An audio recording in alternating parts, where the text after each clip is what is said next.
Walker. Miss Walker. Fetch!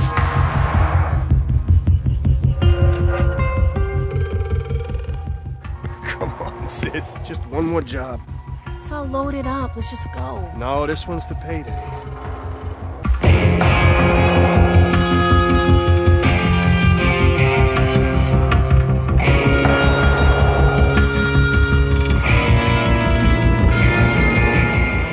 Heroines in games have become a growing trend in the industry lately. Be it mind-wiping sci-fi spies to space Nazi snipers, games are slowly and surely beginning to utilise and feed on the overwhelming potential of the video game female lead. Enter Fetch of inFamous Second Son, a character highly praised among fans of Sucker Punch's rogue superhero-inspired adventure that now gets to step into the spot of stardom in her own separate prequel spin-off, with inFamous First Light. As with all reviews, we must ask ourselves a question, and this time we must wonder, does First Light give Fetch a story to really strike out in, or staple her role forever as a standard supporting substitute? First night in Seattle. We found this overpass and got out of the rain. Ended up reading comics by flashlight until we fell asleep. Just like previously mentioned, First Light acts more as a build-up prequel to the eventual confrontation between Second Son lead Delson Rowe and fluorescent-haired street rebel Fetch. Some of the big question marks always looming over Delson's allies' heads has always been the big, where did these people come from? What happened to get them into this mess? And I can assure you that Fetch's origin is one not to disappoint.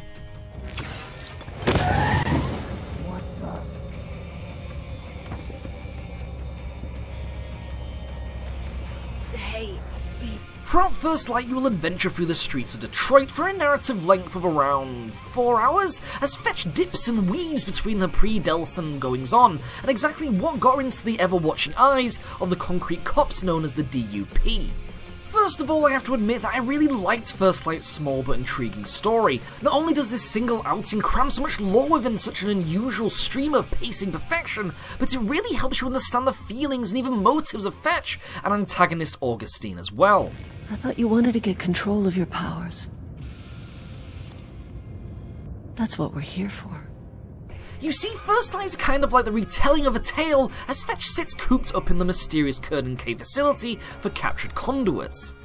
She relays her previous deeds and reasons for achieving heights of extreme neon power to Delson's eventual rival and she nemesis. This allows us to ultimately connect with Fetch's persona in a way we should have been treated to in Second Son. Where the main game's side cast suffered a lack of supportive story, First Light treats us to a full narrative meal for one, consisting of explosive action, newfound confidence, and Fetch's inevitable loss. It is strong to note here that, like Second Son, the cast sheet is incredibly strong even for a small DLC expansion. Christine Dunford excels as concrete conduit Augustine as usual. Travis William, who voiced Delson's brother Reggie, also gives a strong performance as the creepy yet crafty anti-ally known as Shane. But of course the standing ovation has to go to Laura Bailey as Fetch, who not only taps into the character we briefly knew originally, but also lives, breathes and takes this character to a place we need to see more of in the future. Fetch deserves this chance she has been given, and First Light stands to me as an outstanding start to her potential ongoing growth.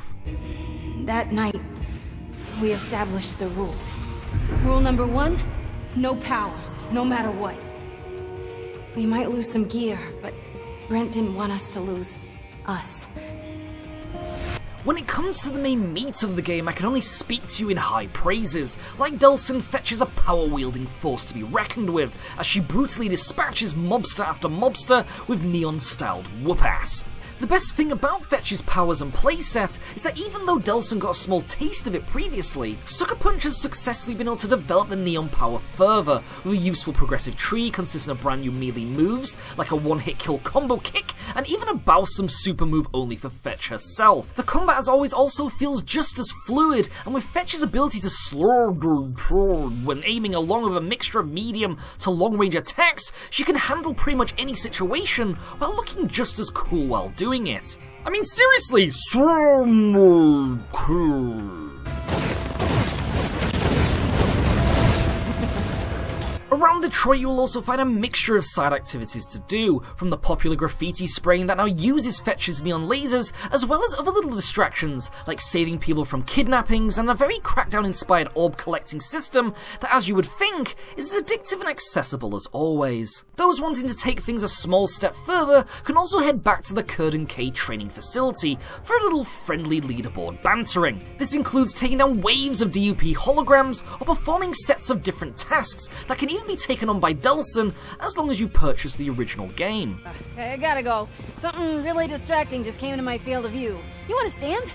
Bye. Finally, as we know, Sucker Punch has succeeded in making one of the most beautiful entries to a game series in quite a long time, and thankfully Fetch's bright light powers really complement that fact to the very end. Not only is the animation mocap a dream to look at, but the cutscene comic treats are also incredibly welcome as always, and really helps push that superhero feel. The beauty of it all succeeds just as well in First Light's original soundtrack, with deep brooding electric guitar strums and seductive beats that really paints a different rhythmic picture to this video game world. If there is one complaint I have to give though, it is that inFamous' continued lack of additional conduits to meet or face off against is sorely disappointing. The powers at play here are once again incredibly small, and with not one single boss character to speak of, it really feels like the population of power wielders is smaller than Sucker Punch really lets on. I just hope they decide to revisit inFamous again through another game, or even DLC, and that we get to see more of these powers, or just people who get to use them. Proxy playthroughs gives First Light a gleaming and gloriously delicious gold muffin, but what do you think of inFamous First Light? Proxy would love to know, but until next time, ciao.